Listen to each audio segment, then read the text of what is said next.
So the presenters today, I'm Tom Appleton, and I run sales and customer success for Metazoa. And with me today is Sridhar, who is our technical services manager, and he's going to be doing the demo today and answering all the hard questions because I like to pass those off to him. So just really quickly about Snapshot, what we'll be looking at quite a bit today. It's obviously a change and release management application. It'll do deployments from any org to any org in Salesforce. It'll back up your metadata, which is obviously a big part of doing those deployments. And it's also got a whole slew of reports, over 24 reports that cover things like security, compliance, org optimization, cleanup, helping you identify forgotten assets, lots of things to really help you manage the change in the life cycle of your org. It's also highly compatible with Salesforce DX. So if you have moved into the DX world, you'll find that we play very nicely in that world. And so with that, we're going to jump right on to what everyone came to see today, which is going to be our webinar on prepping for a deployment. So let me pass things over to Sridhar here. And Sridhar, take it away, sir. Thank you, Tom. Let me share my screen out here and get started. All right, so let's jump right into the tool itself. As I was getting into the webinar here, I saw there's a whole bunch of folks, some of whom who may not be familiar with Snapshot. So I thought I would give a quick introduction to Snapshot itself, some of the highlights of Snapshot before going into the main content today. So as Tom mentioned, we are a change and release management application, and the architecture basically is a client-based architecture. So you're running this on your machine, on your laptop, and it's talking directly to Salesforce without going through any Metazoa servers or Amazon Web Services or anything like that. So from a security perspective, our customers really like this architecture because everything is running on their infrastructure and nobody knows their business secrets that they are placing in their org configuration. So towards that purpose there, I have my client already launched in, and I've typed out my credentials to my developer edition to authenticate my license and move forward. And by the way, this logging in can go against a production org. If you're using a custom domain, you could do that as well. And if you've already migrated over to DX, we have support for those as well. So you can both pull and push metadata from your DX scratch orgs and then move forward with that. Just because you move to DX doesn't mean you are kind of left on your own. We have support for some of the future stuff as well. So in this case, I have everything set up as a developer edition, so I'm going to move forward with that, and I'm going to log in. So very quickly, what you're seeing here is my deployment pipelines. And what you're seeing here are these blue icons that are essentially org representations. So in your side there, it could be a production org, could be a staging org, could be a QA org or a developer edition, whatever you prefer. You can establish your deployment pipelines across all of these orgs in a very visual fashion, so you can track and see how your metadata is or which path your metadata is taking to finally land into production. And these can originate from your developer projects as well. Developer projects are essentially just connections to your content repositories. So it could be a Git repo or a TFS or SVN or whatever you might have, Bitbucket, Mercurio, or Git, doesn't really matter. We can pull that metadata and get whatever parts of that you prefer pushed into Salesforce orgs and then to other Salesforce orgs. And these things can also be grouped into folders. So that way, if you're working on multiple projects and such, you can have different kind of deployment pipelines stored away for appropriate projects there, and put them away so you don't get any sort of overlap unnecessarily. Right. So what these icons essentially do is take backups of your Salesforce orgs themselves, and those are stuff that we call snapshots. And we are using the metadata API to do all of this stuff, which means any part of your org can be backed up. These include your managed packages, could be profiles, could be permission sets. You can select anything and everything. So you can just say, I want to go pick up only custom objects or standard objects or managed ones, unmanaged. You get the idea. any part of your org, and every part of your org can be backed up. And we do have facilities here to go over the Salesforce metadata API limit. So you're no longer constrained by the 10,000 metadata components limit. We have facilities to work around that and grab your entire org's metadata, which means for compliance sake or insurance sake, you want to have a full metadata backup, you can absolutely accomplish that using Snapshot. But then there are other things you can do with these backups as well, starting with a whole bunch of reports to help you make sense of your org. There are org-based reports, for example, the data dictionary that can help you document any part of your org. These could be summary statistics to help you understand how many reports you have, fields you have, or classes, translations, things like that, or org limits, objects, and field properties. These include things like descriptions, help text, whether things are required or not, or the formulas behind your formula fields. And if some of you are using Shield, Salesforce Shield, that we can also track which fields are encrypted or not.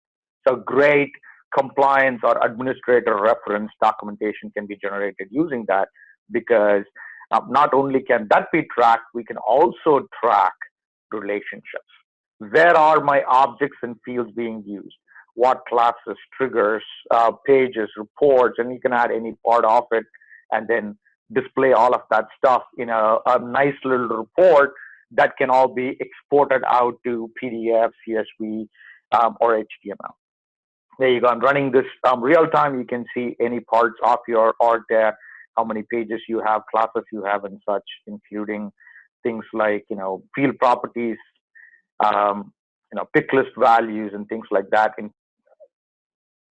and your field relationships, which page layouts they are being used for, report types, and such.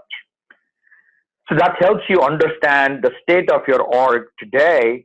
You can also use Snapshot for optimization. There are various optimization reports that target and help you understand your org from a data perspective, right? Field usage and pick list usage helps you see what fields are actually entered in with data there, what fields are left empty, what's having default values, a whole bunch. You can also drill into these things to identify distinct values and such. You also have capabilities to see this from a metadata perspective, what we call forgotten assets, where you might have admins come in and out of your org, or things created, but then something happened, they never were used properly. You can identify all of those. And this is going over and beyond the standard Salesforce optimizer kind of functionality. You can see the unused metadata from email templates, queues, groups, and such as well. Any and every part of your org can be tracked using forgotten assets. And you can simply click on the metadata itself. It goes through that in real time and comes back with the report to identify every report that's not being referenced in any sort of metadata. Right? I'm looking at email templates, obviously, but you get the picture. Every part of your org can be investigated. And that actually extends to some of the security aspects as well. You can keep track of who is doing what in your org, as well as understand profiles and permission sets, so you can see what security is assigned to users and what permission set is escalating the standard profile setups and things like that. So if you need to rejigger all of those things, you can do them using Snapshot as well. Now, that all said, we are here to talk about deployment, so let's jump right into this. So as you can see here, I've set up a fantastic, very visual deployment pipeline where I'm pulling some metadata from various repos, pushing them into my developer sandbox that goes into staging, which then is finally pushed into production. I could have other workflows that pull that from production, push it into another sandbox as well, right? But migration is the easy part. The actual act of migration is the easy part when it comes to a deployment. Really prepping for that deployment is pretty hard, as you guys already know. There are various things to keep track of and such. And that's really where Snapshot really shines. Not only can you set up a visual pipeline, when you right click on these deploy arrows there are various things you can do, starting with compares.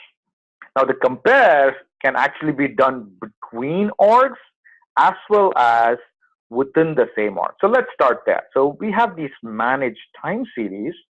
The first part of the what managed time series, what's targeting is it's listing out all your backups, right? So every backup you have taken for this particular org is kept track of right here, and you can compare between them and identify those differences. And this is by time, so you can go as back as you have backups for, and it highlights all your changes. And what's showing you here in the standard visual language that we are using here is anywhere there is no metadata, we are graying that metadata type out. Anywhere there is metadata, but there are no differences, we display that in the standard font. And anywhere there are differences and there is metadata, obviously, it's bolded out. And you can click on any of that stuff and see the difference right here. So there are objects there that are different. There are things that were created after 216. So it highlights that as part of the destination, but missing on the source. But then there are other objects that were deleted after 216. Right? So you can identify those as well, and you can see when that was deleted. So it's going back there, it's identifying all of those changes to help you see what's going on. And not just that, when you're looking at the difference itself, we also can drill down and see those differences. And so there's XML diff available. So if you're a Force.com IDE developer where you're used to these kind of differences, you can see all of this stuff at a developer-friendly way as well. Right? Now, that's looking at objects only. And the good part about that is when I'm looking at the objects there, it's showing me the difference across the entire object, fields, field sets, and things like that. But what happens if you want to see the difference for the entire org? That's really where these checkboxes come into play.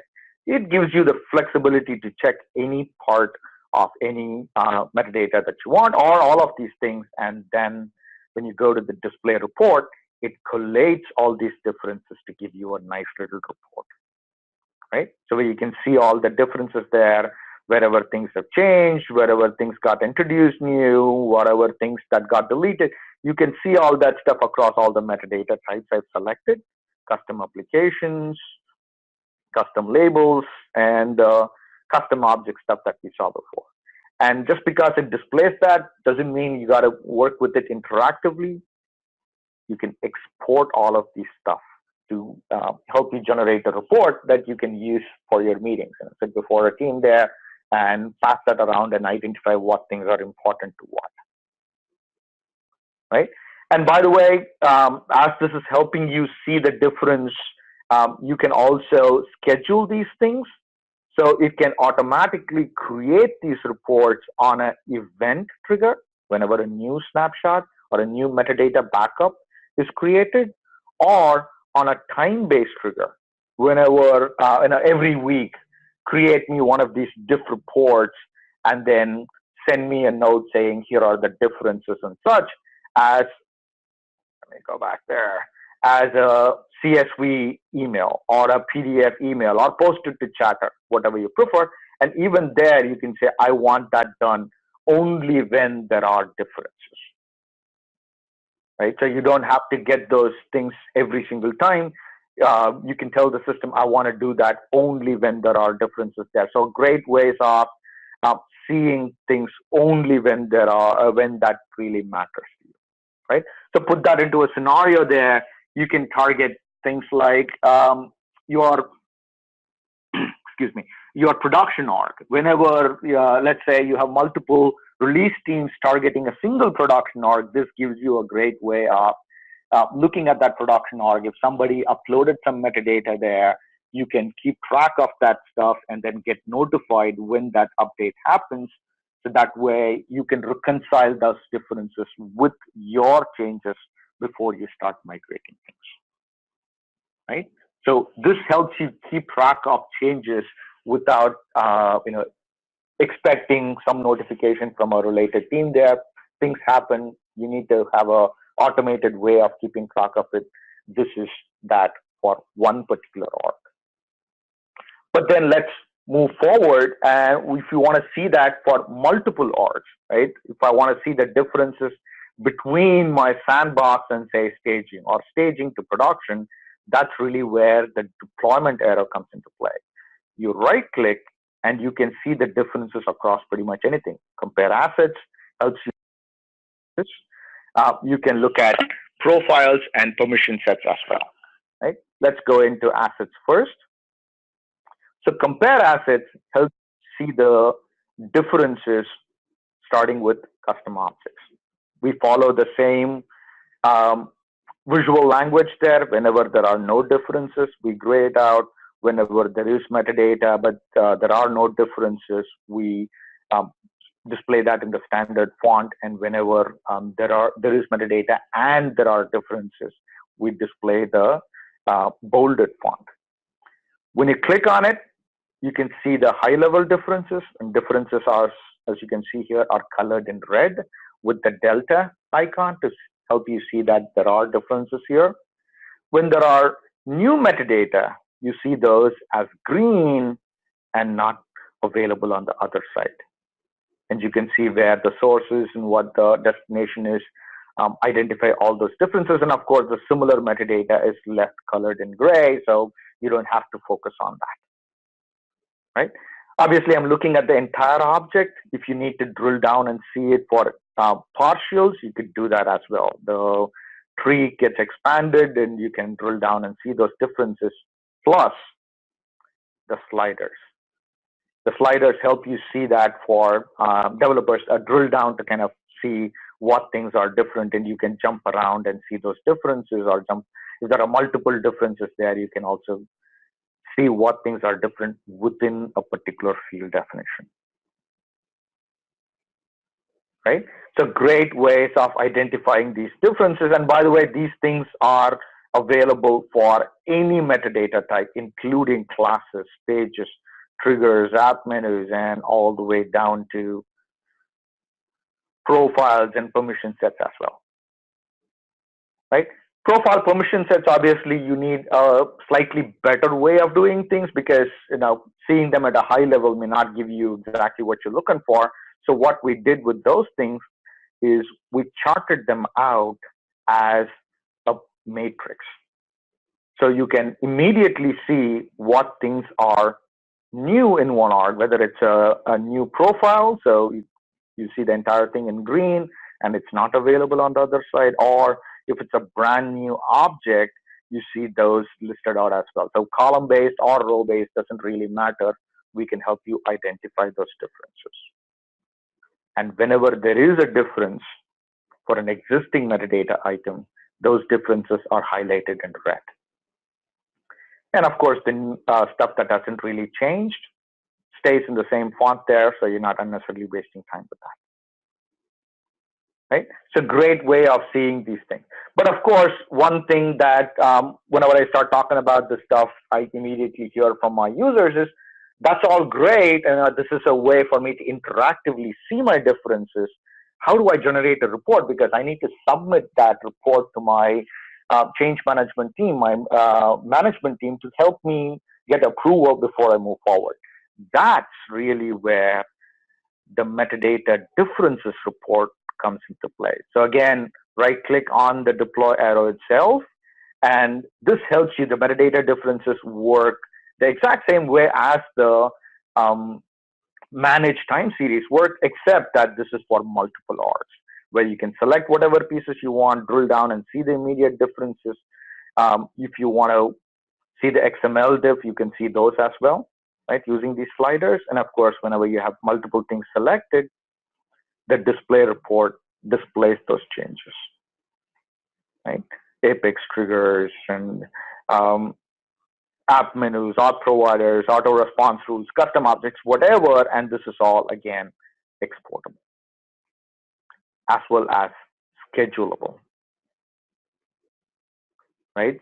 Again, on a event-based trigger as a new snapshot, or a time-based trigger to help you collate and keep track of the differences between multiple orgs. So, for example, if you are comparing staging against production, you want to keep track of all the changes that are landing on either of these orgs. This is a great way of auto-generating that report and sending that notification to you only if there are changes. Right? You might say, Anna, I want to know the changes whenever a new snapshot is created or every week anyway. I don't care whether there are changes or not, but it makes sense in certain cases there where you want to get notified only when there are changes, and that's really what this is targeting. Right? So we've talked about how to take these backups, and of course those backups can be automated as well. So for compliance reasons, you might want to take a full backup of your entire org. We have facilities for that. We have talked about how you can see the differences within the same org using managed time series and documenting that. That can be put on a schedule as well. So you can keep track of all your changes. Then we went and compared orgs using the compare assets, or for compare profiles, compare permission sets, to help you see interactive differences between them across any metadata type, including code.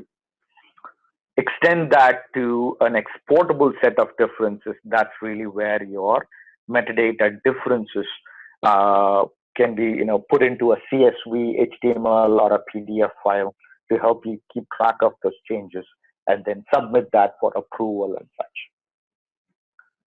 So it gives you a very good view as to what's happening in your org. And again, all of these can be put on a schedule there, so you can get notified every week or whenever a new backup is created. So, nothing escapes your view. You can always keep track of what's happening in your orgs. Now, with all of those, let's say you're now ready to actually create the change set for migration. How do you do that? How do you pass on your changes over to someone else so they can actually execute the migration? Maybe you're a developer, you're getting ready to migrate from dev to staging and staging to production. They need to pick up the same piece and want to migrate that. How do you actually do that? Let's go execute a deployment, right? What we are going to do in the next few minutes here is we're going to execute a quick little deployment and execute a rollback as well, so you can see what's possible or not. So for a deployment, we use the same set of differences to identify what things are different before you start moving things, right? But before you do any of that stuff, there is a common problem that our developers bring over to us, which is that as you are prepping for a deployment, you as a release manager might have declared a code freeze date and time. But as with any other org, if somebody tries to sneak something in on the source side or the destination side, it's extremely difficult for you to stop them from making changes, right?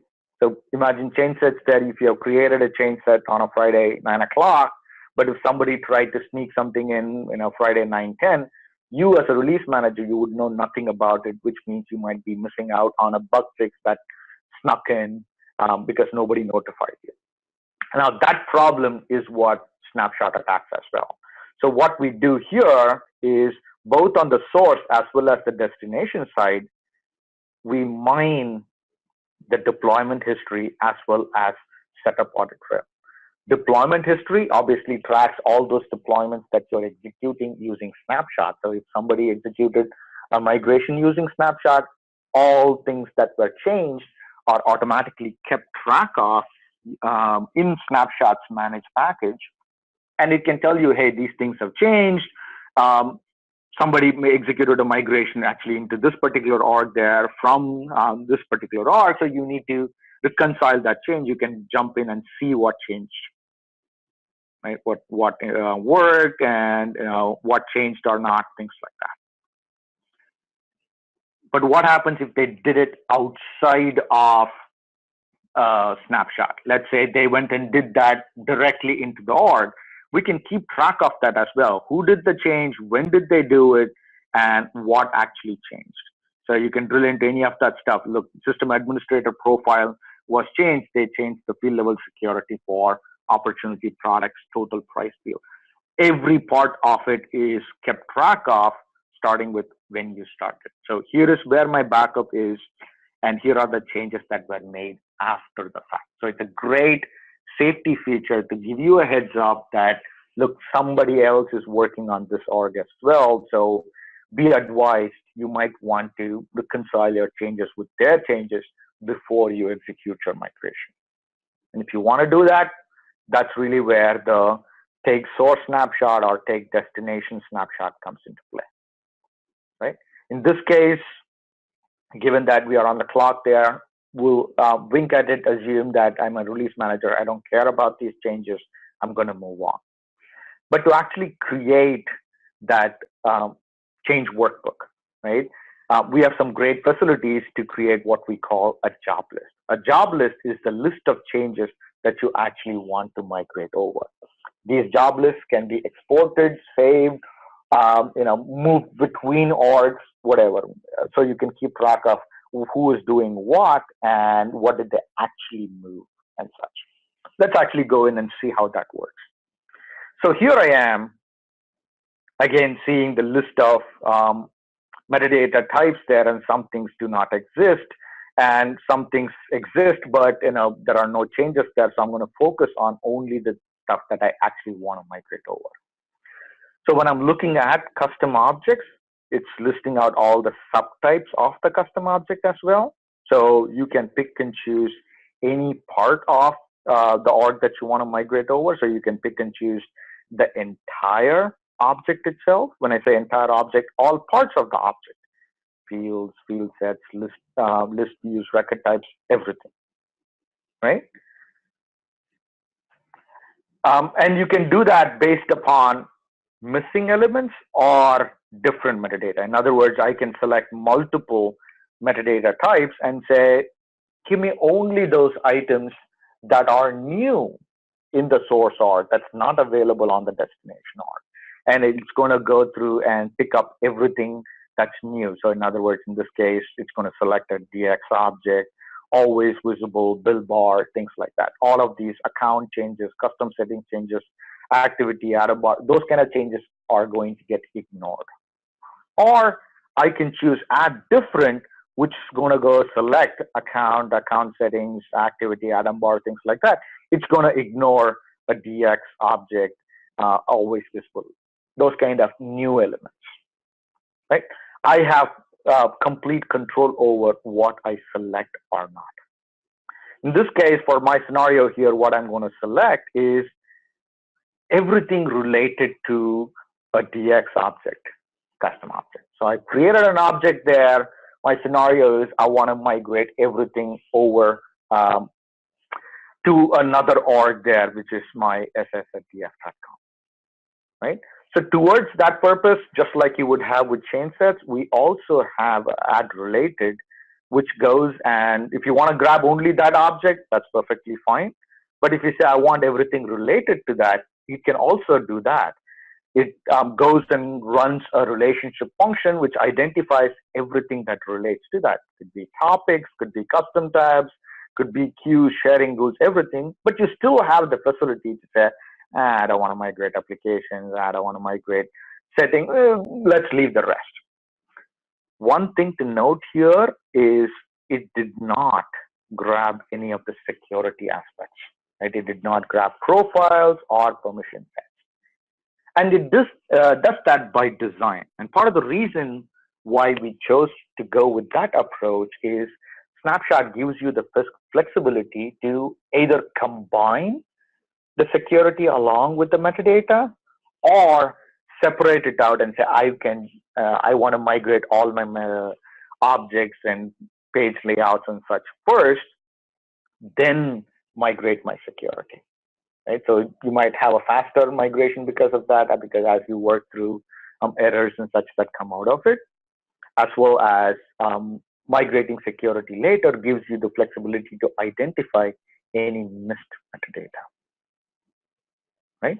So if you prefer to migrate them together, that's perfectly fine. If you prefer to separate them, that's perfectly fine as well. Whatever fits your role. Now, the good part about the stuff is, as it selects it, I just showed you how you can remove metadata out of it. So you decide what makes sense for your setup, right? Even here, you can absolutely drill down and identify those differences, right? If you so prefer, right? Looking at account object. As I mentioned, if you want to add your profiles and permission sets together as part of this migration, that's fine. And that's actually what I'm going to do. I am going to migrate the entire admin profile. Now, if I was going to do that using, if I'm going to execute this migration using for.com IDE and such, this will definitely throw an error because there are other metadata, and you saw this with custom objects here, right? There are other metadata always visible, bill bar, whatnot, those things that are part of the admin profile, and those things will error out. We can handle all of those stuff using Snapshot, which is part of the exercise here, right?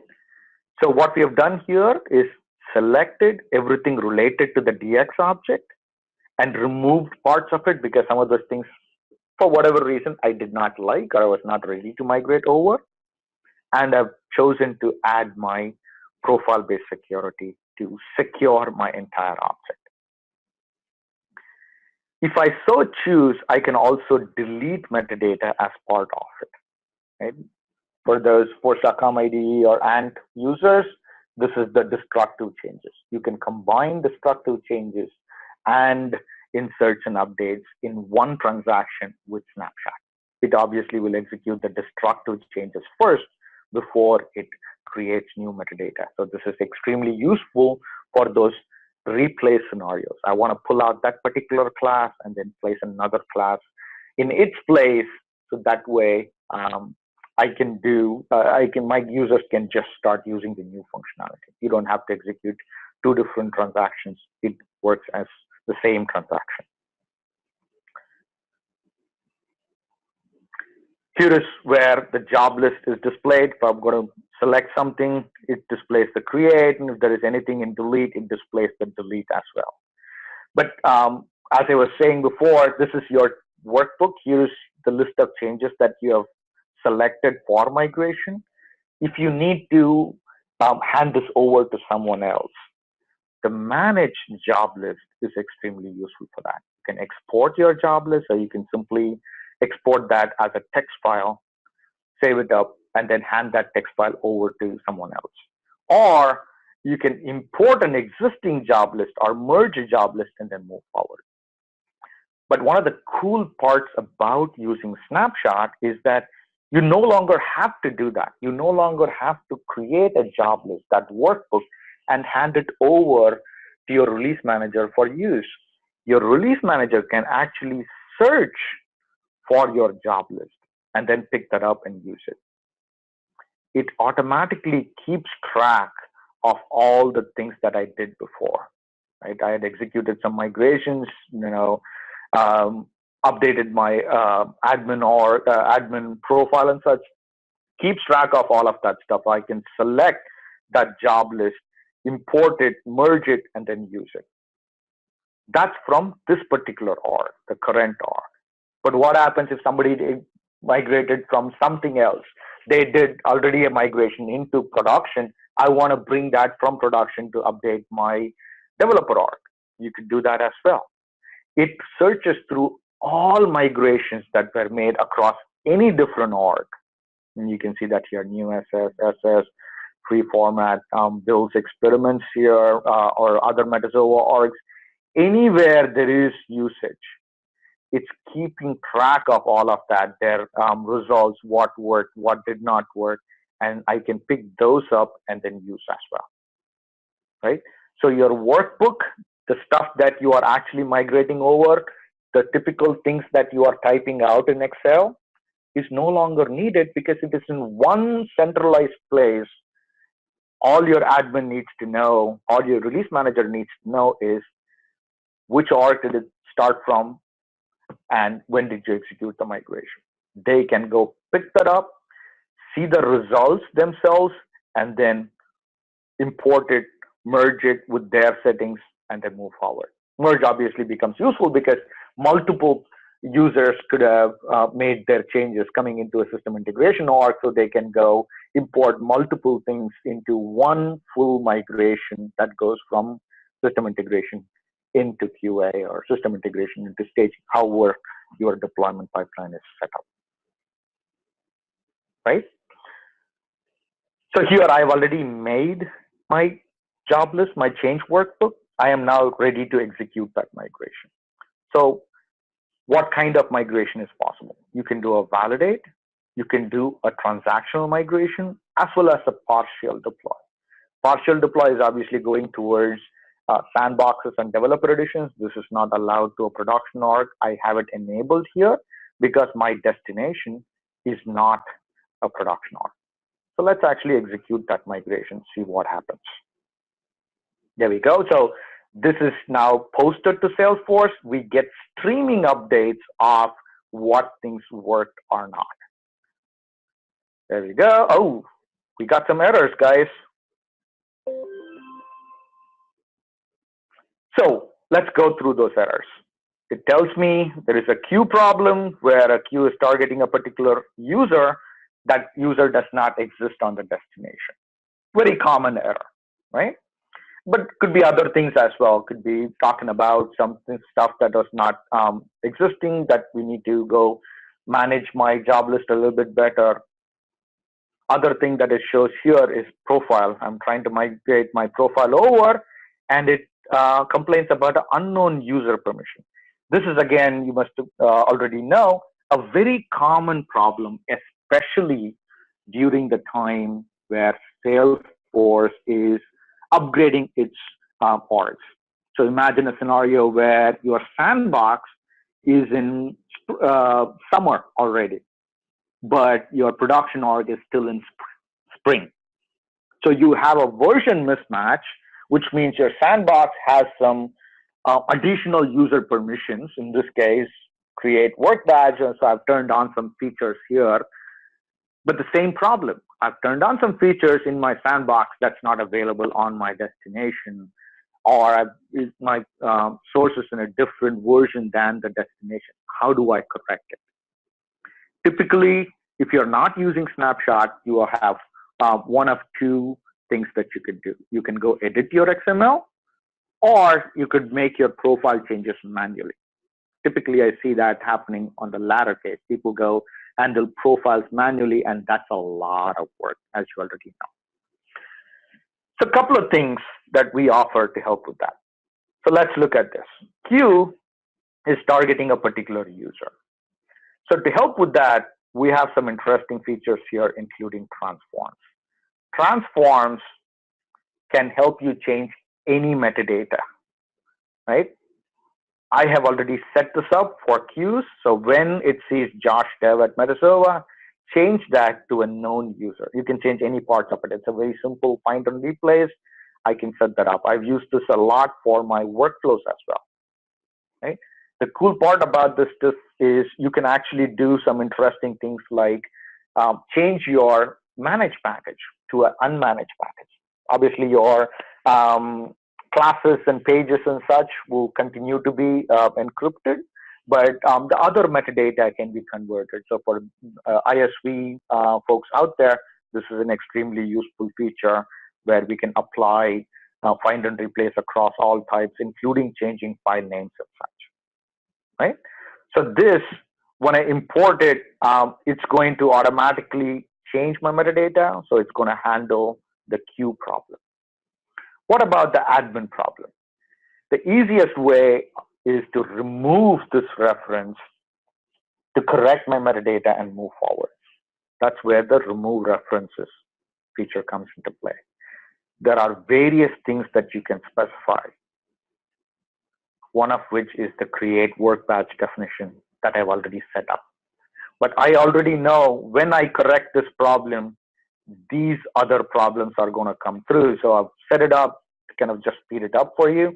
so you can keep track of what's happening or not. And this corrections can be applied to profiles, permission sets, page layouts, compact layouts, record types. So it can cleanse a lot of different things with the check of a box. So set that up, and we can keep track of it as part of the migration. Hit deploy again.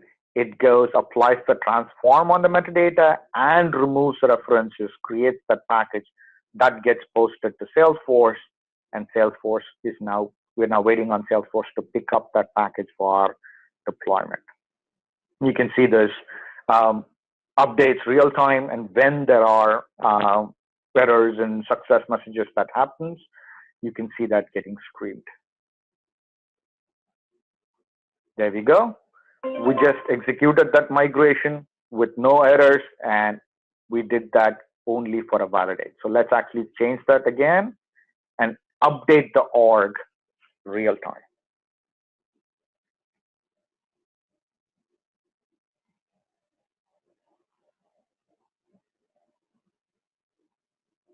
So there we go. It's getting deployed and done.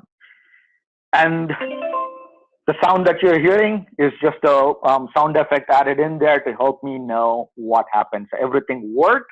So it's a success message. And what happened as part of this is Snapshot is keeping track of every single thing that happened, meaning any flags that were set, any job list that was migrated, everything is kept track of on a centralized location. So irrespective of whether you move from dev to QA, QA to staging, staging to production, whatever, they are all kept track of in a centralized org, which means you can show your auditor how things got into production. That chain of custody can be kept track of and then displayed.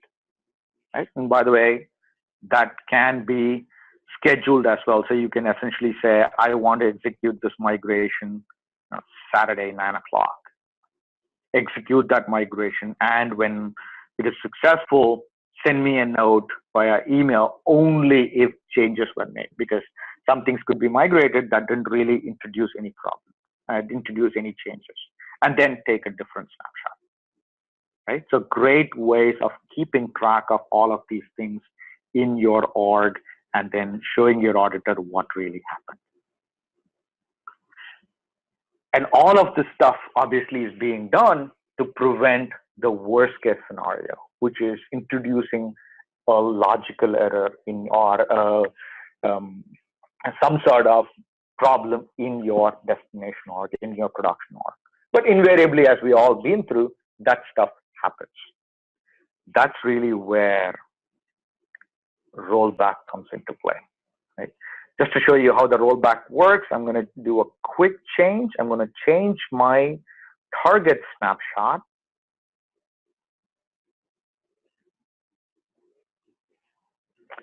to show you guys how that works. There we go. So now we are now set up to go. What we just did was we executed a deployment to make sure everything worked fine. But what happens is that metadata, the scenario is that metadata, some of these things introduced a problem. So now I need to roll all that stuff back. How do I do that? Snapshot, what it does is, because it keeps track of all your changes, you can now pick and choose what things you want to roll back. And when you want to roll back to, you can select, you can go back as far as you want and then execute a rollback. And you can compute your things that you want to roll back in two methods.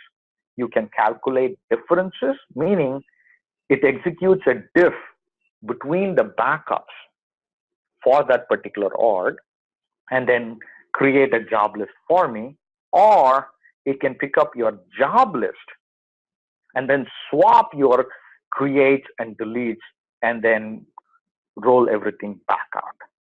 So here we are looking at delete here. When I swapped create and delete, it lists everything that I placed in my create into delete, and whatever I placed in delete in create. Obviously, I wasn't deleting anything, so my create is empty, but my delete is fully packaged, right? Everything is ready to go. But the good part about that is you don't have to roll everything back. So let's say I decide not to roll back my profiles because the minute I delete my object, everything gets taken out anyway. So nothing stops me from pulling that metadata out and then executing that rollback. So a great way of keeping track of what you want to migrate or not using snapshots. Snapshots way of keeping track of what's happening in your org and then pull back anything that you did not want to migrate over.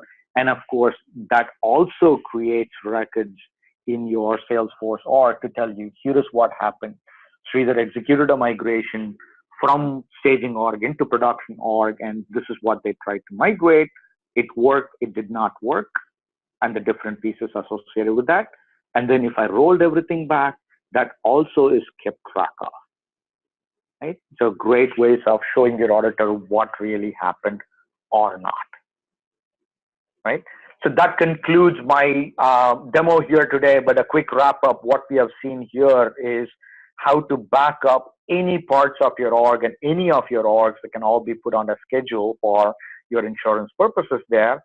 Help you identify differences within the same org to help you see what things are changed as part of a project, irrespective of who executed that change within this particular org. Identify changes between orgs using the compare and then exporting those differences out using metadata differences.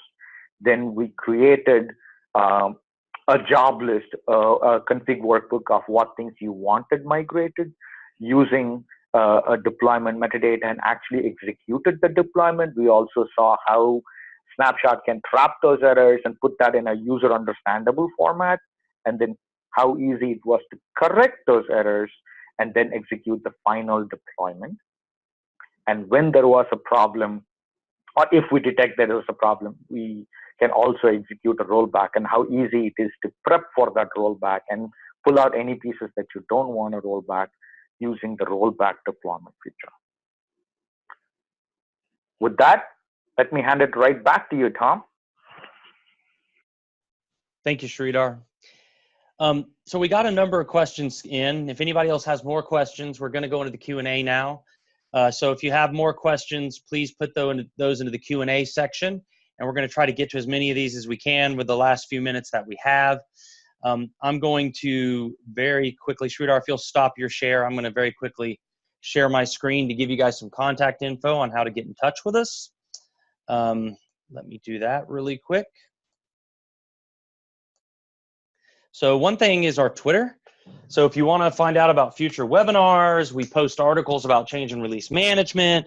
We keep everybody updated on the new features that come into Snapshot. We post pictures of Sridhar wearing funny clothes at Dreamforce. So all of that, you can follow us at Metazoa for SF. That'll be on the next slide as well. But if you write that down and follow us, you can tweet with us or tweet at us or read our tweets. So just very quickly, our contact info is there at the top. If you'd like us to give you a demo targeted for you to help you understand how this will work for your change and release management process, your environment, all that, you can contact us any of those ways you see at the top, and we'll be glad to set that up for you. We're going to be at a bunch of upcoming events. We're going to be at Midwest Dreamin' in July. We got a booth. We're going to be at the Demo Jam. That's in Chicago. Of course, Dreamforce. We'll be boothing and drinking and doing all the things everyone does at Dreamforce. And then Northeast Dreamin' in November, which is in New Hampshire. Probably chilly up there, so we might be indoors, but we'll have a booth. So anyway, to get to some of the questions here, try to get to as many of these as we can, move quick here. So Sridhar, one question that we had was, what about metadata that is not supported by the metadata API? How does that handled? Sure. That's a great question that I should have answered that as part of the demo itself. Salesforce has been expanding rapidly over the last few years. The API covers more than 95% of the metadata, but there are always things that the API does not support, and pretty much any client that you pick up, ChainSet or Force.com IDE or Force.com migration tool, that's the ANT tool, whatnot. We're all constrained by what the metadata API supports today or not. So when there are things that are not discovered by the metadata API, Snapshot gets restricted by that as well. That said, there is a fantastic link that Salesforce publishes as part of the metadata API documentation that keeps track of all the things that we do not. Metadata API does not support, so we have to kind of keep track of that. That limited set is constantly shrinking, but we do need to keep track of that and pick up all of those and handle them manually. Great. Thank you, Sridhar. So we're going to move quick here because we're almost out of time. Do all of these backups count against Salesforce data storage limits? And the answer to that is no. These backups are stored locally on your machine, or if you're running a Snapshot for group access on a VM or whatever, it would be stored on the drive for the VM. So the answer is no, it does not affect your Salesforce data storage limits. Now, we do have a managed package that as Sridhar said, that tracks all of our deployments and such, but it's a managed package, so it doesn't count against your limits, and you should be good there. Hey, one quick clarification there, Tom, sorry. Yeah.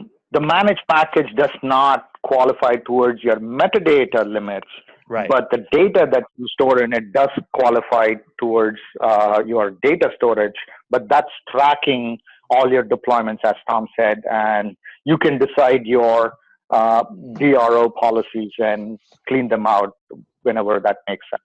Yes, correct. Thank you, Sridhar. So we have a question, is this running locally on your computer? Does this mean the backups and org connections cannot be shared? If it can be shared, how is that access controlled? So I'll answer the first part of that. It is, yeah, we do. What you saw today was running on Sridhar's Mac. We support both Windows and Mac. They works identically on both. You saw it on Sridhar's Mac. I run a PC. It doesn't really matter. Works exactly the same. You can import and export any of those backups to share.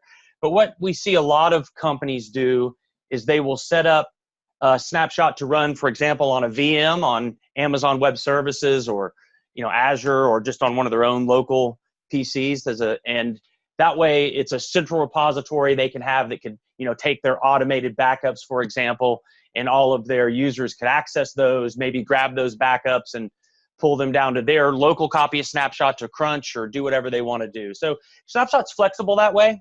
It does run locally. We don't touch your metadata in any way, but if you do want to enable group access to it, you can run it on a VM, which is a pretty simple thing to do. And if you have questions about that, you can send them our way and we can help you with it.